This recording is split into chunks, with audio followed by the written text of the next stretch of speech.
here comes the brain.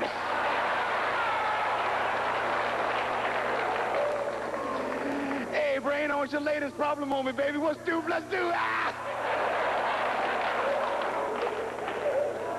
So you see, the next time I got back in the classroom, I put a stop to that. I sit back in the corner, and I cop my attitude.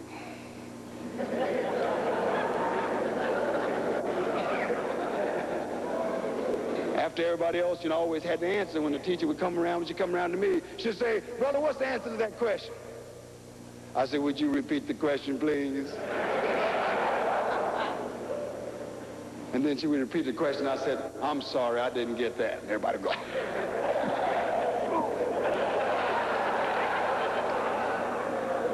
So I stopped studying. I didn't get no more books. And when I got out of school, I was cool. And everybody dealt with me. Sandy Bay.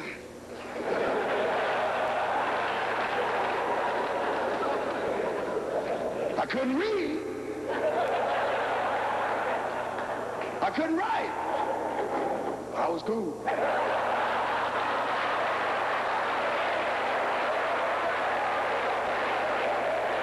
that time, a cat broke on the scene called Malcolm X. Some of y'all may have heard of the brother. And I fell into what he was saying, man, just like a cat in the buttermilk. I heard just what he was saying, man, and I was in there. I was listening. I said, right on, Malcolm. I can dig it, baby. He talked about my kind of nonviolence. He talking about that turn the other cheek. My kind of nonviolence was their kind of nonviolence. Like Malcolm said, if they don't bother you, don't bother them. But if he put his hands on you, send him to the cemetery. I could get next to that. For me, that was real. I could understand that kind of talk, man. But you know what? I found out something, man. And I'll tell you straight out. I found out that when I took hate into my heart, when I got myself all filled up with hating people, then I got to be just like the cats with them white hoods on and them old funny sheets. Come on, that's what kind of cat I was. Just like them, man. Except they hated me and I hated them. And I say, so, yeah, we even. That wasn't too smart. And I'll tell you something about hate, man. Hate's like cancer. It don't stay where you aim it. Because pretty soon, I not only hated white people, I started hating brown people, too.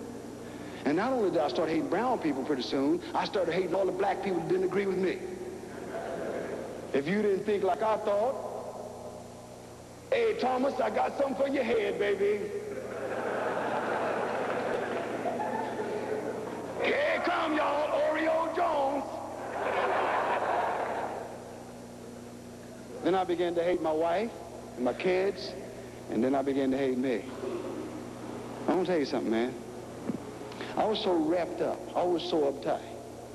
I didn't know which way to go. And I knew, man, and everybody gets to that point in your life, don't you, when you know that pretty soon somebody's gonna stonewall you or you're gonna do it yourself. Because there ain't no more answers.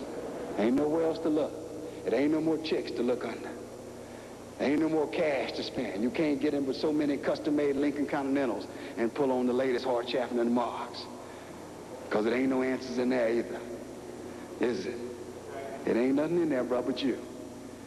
And if your stuff ain't together, ain't nothing in there. And that's where I was, man. And then I heard a cat talking about Jesus Christ, and I didn't want to hear it. But let me tell you something, brother. No matter what I felt about him, and no matter what I felt about Jesus Christ, no matter what about my preconceived notions, there's one thing I knew, that he had something I didn't have. Say what you wanted to, but he had something I didn't have. And he was a little old bitty white guy with a big old nose. And how is he gonna tell me something, man? This cat wore like plaid pants with argyle socks, green shirts and purple neckties. Cat drove a Nash. And I'm zipping around, baby, in the latest sports car, man, with the latest Johnny Carson model on, Jack. And what's he gonna tell me? But he had something I didn't have, man. And so I asked him about it. I said, hey, man, tell me, what have you got in your life? Tell me, man, what is it that you have that I don't have? And he said, man, I got a personal relationship with God through Jesus Christ. And I said, oh, man. Oh. thought the cat was going to lay something heavy on me, man, you know? I thought he was going to get that far away look in his eyes. He could say, brother, I went to the mother country, and I sat cross-legged on a flat rock and stared at a flooding sunflower seed and went,